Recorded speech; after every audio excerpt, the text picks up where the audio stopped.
దేవుని కాపుదల భద్రత నిత్యము మీకు తోడై ఉండి నడిపించునుగాక. ఆమేన్. ఆయన మీ కష్టాన్ని దీవించి ఆశీర్వదించునుగాక. ప్రతి కీడు ప్రతి అపాయాన్ని దేవుడు తప్పించునుగాక. ఆమేన్. ఆమేన్. ఈ దినము దేవుడు బయలుపరిచిన వాగ్దానాన్ని ధ్యానించుకుందాం. ఇర్మియా గ్రంథము 31వ అధ్యాయము 13వ వచనాన్ని చదువుకుందాం. వారి దుఃఖమునకు ప్రతిగా సంతోషమిచ్చి వారిని ఆదరించెదను, విచారము కొట్టివేసి నేను వారికి ఆనందము కలుగజేతును. గనుక కన్యకలను యవనులను వృద్ధులను కూడి నాట్యమందు సంతోషించెదరు. 14వ వచనం కూడా, క్రొవ్వు చేత యాజకులను సంతోషపరిచెదను, నా జనులు నా ఉపకారములను తెలుసుకొని తృప్తి నొందుదురు. ఇదే యెహోవా వాక్. ఆమేన్. ఆమేన్. దేవుడు ఇర్మియా ప్రవక్త ద్వారా ఈ లేఖన భాగాన్ని రాసి ఇశ్రాయేలు ప్రజలతో మాట్లాడమంటున్నాడు. ఆదరణతో కూడిన మాటలు,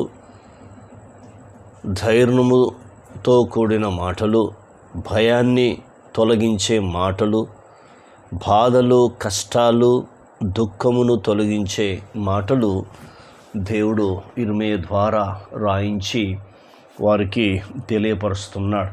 నేర్చుకుందాం. వారి దుఃఖమునకు ప్రతిగా సంతోషమిచ్చి అంటున్నాడు. దేవుడు నీ దుఃఖానికి ప్రతిగా సంతోషాన్ని ఇస్తానని వాగ్దానం చేస్తున్నాడు. ఏం చెప్తున్నాడు? దుఃఖమునకు ప్రతిగా సంతోషమిచ్చి అంటున్నాడు. చూసారా?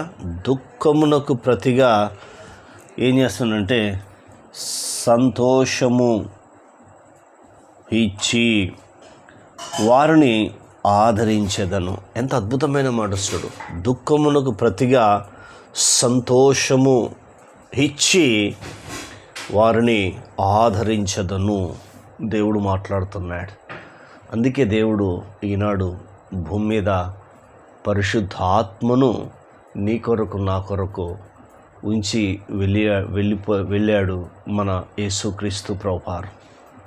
అద్భుతమైన దేవుడు, ఆశ్చర్యకరమైన కార్యాలు చేసే దేవుడు.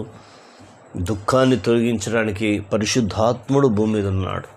ఆయన ఆదరిస్తున్నాడు. ఆయన పేరే ఆదరణకర్త.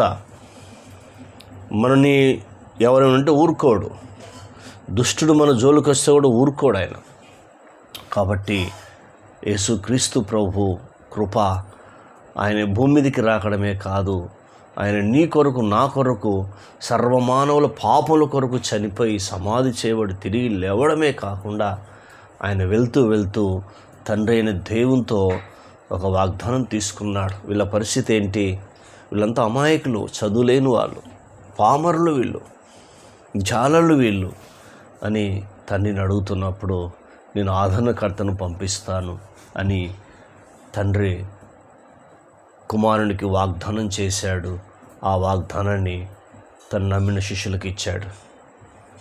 యోహాను సువార్త 14వ అధ్యాయము 15వ వచనము ఆయన అంటున్నాడు, మిమ్మల్ని నేను అనాథలుగా విడువను, మీ వద్దకు వస్తాను అంటున్నాడు. ఎస్, నువ్వు అనాథవు కావు. గుర్తుంచుకో. నేను అనేక మంది దుఃఖపరుస్తుండొచ్చు, అనేక మంది గాయపరుస్తుండొచ్చు, ఇబ్బంది పెడుతుండొచ్చు. కానీ దేవుడు ఆదరణ వాక్కు ద్వారా నీతో మాట్లాడుతున్నాడు. ఏంటంటే నీకు ఆనందాన్ని నిన్ను ఆదరించదని మాట్లాడుతున్నాడు. మూడోది విచారము కొట్టివేస్తానన్నాడు. అనేకమైన విచారములతో ఉన్నావేమో, అనేకమైన వేదనలతో బాధలతో కృంగిపోతున్నావేమో. దేవుడు నీతోనే వాగ్దానం చేస్తున్నాడు. నీ విచారము కొట్టివేస్తున్నాడు. నాలుగోది, నేనే వారికి ఆనందము కలగజేస్తున్నాను. చూసావా, ఎవరో కాదు, గుర్తుంచుకోండి, నేనే వారికి ఆనందము కలగజేస్తున్నాను. ఫిలిప్పీ రాసిన పత్రిక 4వ అధ్యాయము 4వ వచనము ఈ రీతిగా వ్రాయబడింది. ఎల్లప్పుడూ ప్రభునందు ఎల్లప్పుడూ ఆనందించుడి, మరలా చెప్పుదును ఆనందించుడి. ఈ ఆనందం, సంతోషం తాత్కాలికమైనది కాదు, గుర్తుంచుకో. ఆత్మకు ఆనందం, ఆత్మకు సంతోషం. శరీరానికి చూడండి, తాత్కాలికమైన సంతోషం ఉంటుంది. ఏదైనా బాధాకరమైన వార్త, లేదన్నా చెడు వార్త వచ్చినప్పుడు వెంటనే దుఃఖం, వేదన కలుగుతుంది. దేవుడు చెప్తున్నాడు ఇక్కడ ఏంటంటే, నేనే వారికి ఆనందము కలగజేస్తాను. ఎస్, దేవుడే ఆనందం కలగజేస్తాడు. నీకు నువ్వు ఆనందాన్ని కలగజేసుకోలేవు, గుర్తుంచుకో. అది నీ వల్ల కాదు, నువ్వు నమ్మాలే. కాబట్టి ఎంత అద్భుతమైన దేవుడు చూడు. దుఃఖమును తీసివేస్తానన్నాడు, సంతోషం ఇస్తానన్నాడు, ఆదరించదను అన్నాడు, ఆనందము కలగజేస్తానని వాగ్దానం చేస్తున్నాడు. 4, మొట్టమొదటిది దుఃఖమునకు ప్రతిగా సంతోషం అన్నాడు. 2వది ఆదరించదను. 3వది విచారాన్ని కొట్టివేస్తాను. 4వది వారికి ఆనందాన్ని కలగజేస్తాను వాగ్దానం చేస్తున్నాడు. ఇప్పుడు వాడు ఎలా ఉన్నాడు చూడు. గనుక కన్యకలను, యవ్వనులను, వృద్ధులను కూడి నాట్యమందు సంతోషించుదురు.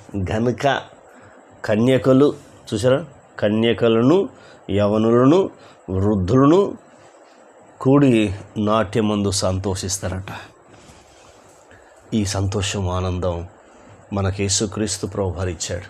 ఆయన కృప, ఆయన దయ, ఆయన కాపుదల.